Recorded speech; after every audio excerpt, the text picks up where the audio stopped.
world. It's it's the afternoon, and I was just thinking about John Lennon and the Beatles, and how I never really liked the Beatles, but I always respected most of John Lennon's work, um, musically, that is. And there was a part in there that he had written or he had said to a reporter from the New York Post that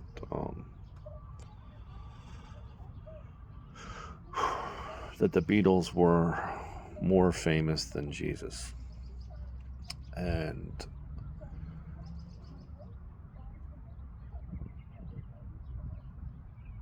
I don't know if anybody remembers this, but it's been 44 years now, and Mark David Chapman, um, in February of this year, was up for parole again. And a lot of people say that because there was no trial, he pleaded guilty to it, and so that they never went to trial. And he did not plead insanity like his lawyer had told him to. And the narrative was that God had told him to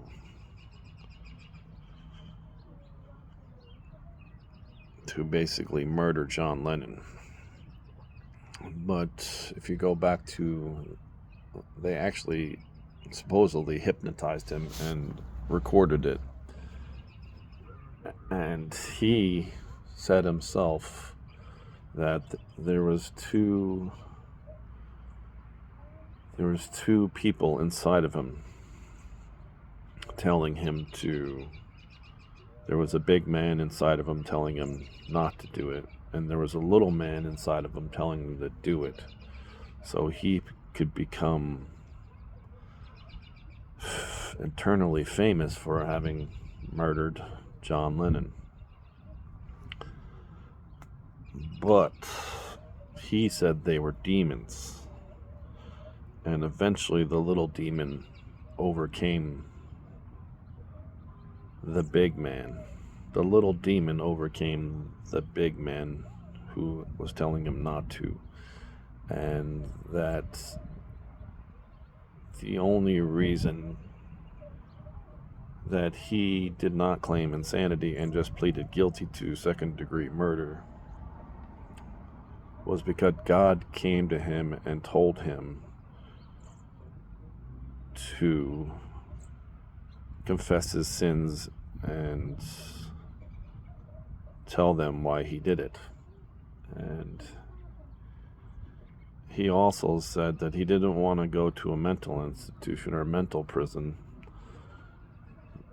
because that's where all the demons were. He wanted to go to a normal prison because there was no demons there. And how crazy that narrative had spun around, especially considering at the time. And I don't know John Lennon's history or something like that, but I do remember I was very young at the time. And of course,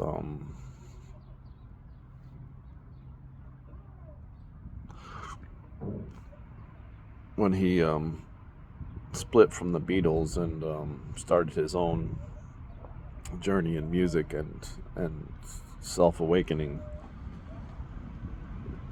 he had come very far from God, and I don't know if he was ever close to him, but it's funny how the narrative was spun,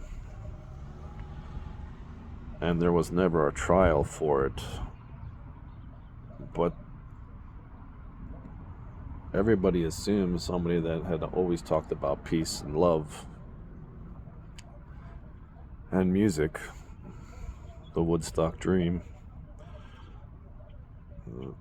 that God must be bad because he told him to kill him. But that wasn't the case. And I don't know it for sure, but I know that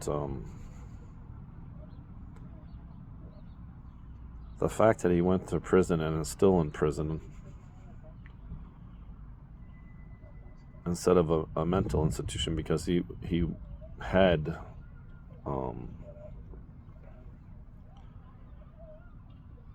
documented cases of his mental problems, and he actually had said before that he was going to kill John Lennon, and just earlier that morning before he killed them, he had John Lennon sign an album for him, but didn't kill him then, killed him later when he came back from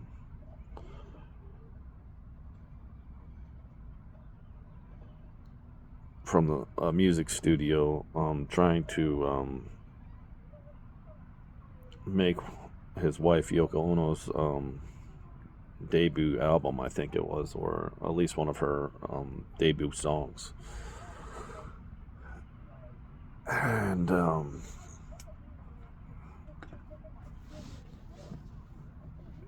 if you've never been, shortly after that,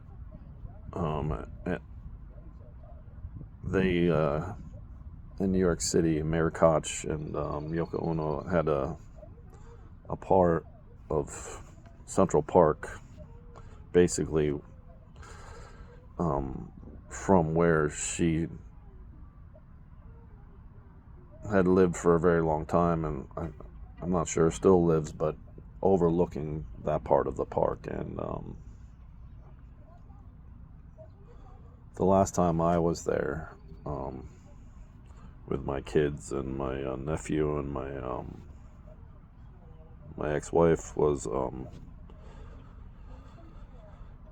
amazing. There's still people there going and paying their respects to a man who knew that his fame and his influence could possibly have effect on the things that were going wrong in the world at the time. And he spoke of it through love and understanding as he saw it.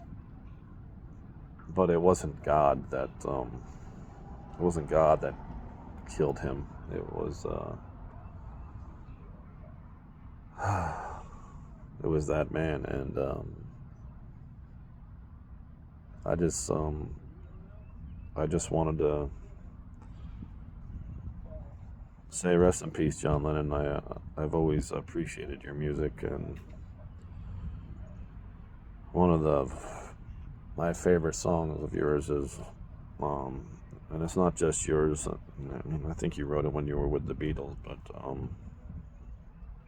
All We Need Is Love. And the only thing I would have to say more than that is all we need is his love, is Jesus' love. And I thank you, and I'm sorry that you had to die at such a young age. And as a matter of fact, more time has gone by than you were of age, because you were 40 years old at the time.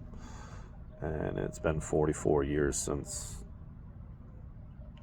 your life was taken so abruptly and so unnecessarily.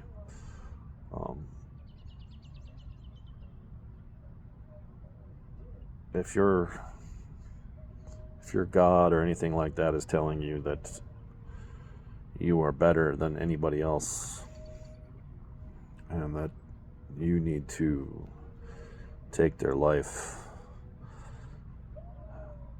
know that that is not what Jesus, who died for your sins, was talking about. And